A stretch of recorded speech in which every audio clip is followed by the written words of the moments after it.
نگران شورا حضرت مولانا ابو حامد حاجی محمد عمران اتاری نے نیپال کے شہر نیپال گنج میں ہونے والے تربیتی اجتماع میں سنتوں بھرا بیان فرمایا، جو مدنی چینل پر براہ راست ٹیلی کاسٹ کیا گیا۔ آپ غور کیجئے، وہ علم جس کی فضیلت قرآن و حدیث، اس علم کو حاصل کرنے کے لیے جو ذریعہ ہے اتنا آسان ہے اور اس میں کوئی رقم خرچ نہیں ہوتی۔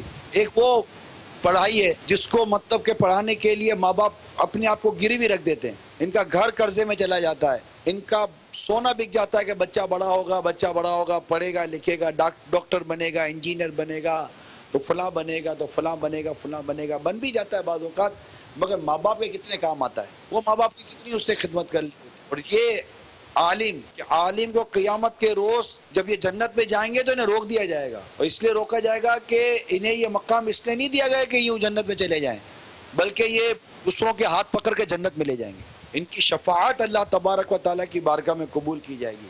عالم کی قلم کی سیاہی یہ شہید کے خون سے تولی جائے گی، اور عالم کی سیاہی یہ شہید کے خون پر غالب آ جائے گی۔ اتنی فضیلت علماء کی، اتنا اللہ تعالیٰ نے انہیں نوازا ہوتا ہے۔ اولاد اگر اس امیدوں پر پورا نہیں اترتی ایک الگ بات ہے، لیکن کم از کم باپ یا ماں تمنا تو کرے کہ میرا بیٹا عالم بن جائے، دنیا میں بھی میرے کام آئے گا، اور میرے رب کی رحمت شامل آ رہی تو آخرت میں میرا ہاتھ پکڑ کے جنت میں لے جائے گا۔ ایک کاش ہماری یہ مدنی سوچ بن جائے کہ ہمارے بچے عالم بن جائیں، مفتی بن جائیں، حافظ بن جائیں۔ یعنی آپ غور کیجئے، حافظ کے ماں باپ کو، حافظ کے والدین کو قیامت کے روز ایسا تاج ان کے سر پر سجایا جائے گا کہ جس کی چمک سے سورج کی روشنی کم پڑ جائے۔ یہ اعزاز حفاظ کے والدین کا ہے، حافظ کو کیا مقام نصیب ہوگا؟ بلکہ پوچھا جائے گا، ماں باپ عرض کریں گے کہ ہم نے تو ایسا عمل کیا نہیں، ہمیں کس کے معاملے میں یہ اتنا انعام اور اکرام کیا جا رہا ہے؟ تو فرمایا جائے گا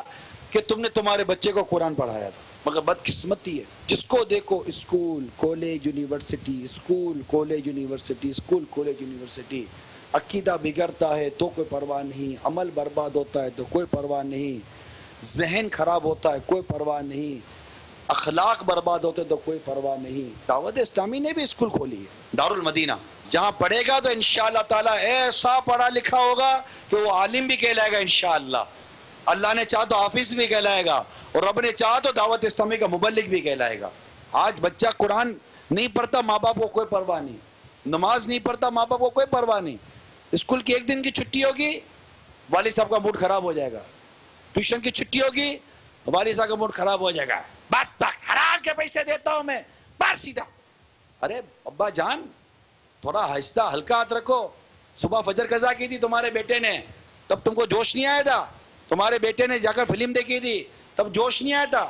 اللہ کی نافرمانیاں دین دہاڑے کرتا ہے، منہ پھاڑ کر یہ غیبتیں کرتا ہے، تب تمہیں غصہ نہیں آتا؟ جب تمہیں جلال نہیں آتا تب آپ کو غضب نہیں آتا؟ تب آپ کو اللہ کی نافرمانی کا احساس نہیں ہوتا؟ ایک دن کی چھٹی کرتا ہے آپ کا بیٹا اسکول کی، کالج کی، یونیورسٹی کی، حرام کے پیسے، بھوکا مرے گا، بھوکے مرنے کی پرواہ ہے کہ بھوکا نہ مرے، خدا نہ خواستہ بے عملی کی وجہ سے جہنم کی آگ میں جلا دیا گیا، اس کی پرواہ نہیں ہے آپ کو، آپ کی اولاد کی۔